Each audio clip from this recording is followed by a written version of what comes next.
Heading: Free space management. First point: free space management is the technique used by the operating system to keep track of unused disk blocks. Second point: it helps the operating system allocate free blocks to files whenever storage space is required. Third point: efficient free space management improves disk utilization and file system performance. Side heading: bit vector. First point: in the bit vector method, each disk block is represented by one bit. Second point: a bit value of 0 indicates a free block, while a bit value of 1 indicates an allocated block. Third point: the operating system searches the bitmap to locate free disk blocks. Fourth point: consecutive free blocks can be identified easily using this method. Side heading: advantages. First point: simple and easy to implement. Second point: efficient in finding contiguous free blocks. Side heading: disadvantages. First point: requires extra memory to store the bitmap. Second point: large disks require large bit vectors.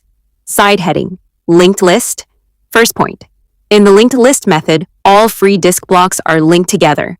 Second point: each free block contains a pointer to the next free block. Third point: the operating system stores a pointer to the first free block. Fourth point: new free blocks are added to the list when files are deleted. Side heading: advantages. First point: does not require a large amount of memory. Second point: simple to add or remove free blocks.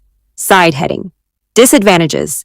First point: difficult to find a large group of contiguous free blocks. Second point: traversing the linked list can be time-consuming. Side heading: grouping. First point: grouping is an improvement over the linked list method. Second point: the first free block contains addresses of several free blocks instead of only one.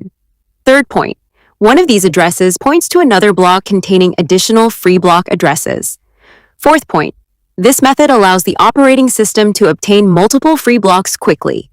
Side heading: advantages. First point: faster allocation of free blocks. Second point: reduces the number of disk accesses.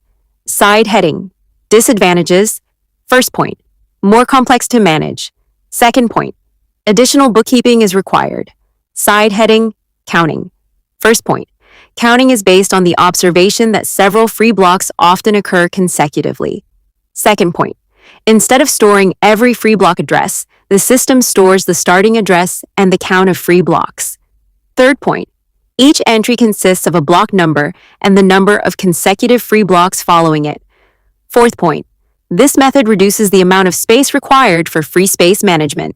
Side heading: advantages. First point: requires less storage space for maintaining free space information.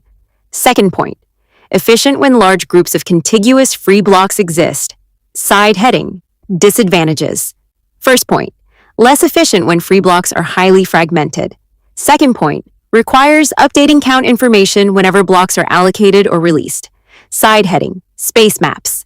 First point: space maps maintain information about free and allocated disk blocks using a compact mapping structure. Second point: they record ranges of free space rather than individual blocks. Third point: modern file systems use space maps to efficiently manage very large storage devices. Fourth point: space maps help quickly locate available storage areas. Side heading: advantages. First point: efficient for managing large disks and file systems. Second point: requires less storage space than maintaining information for every block. Side heading: disadvantages.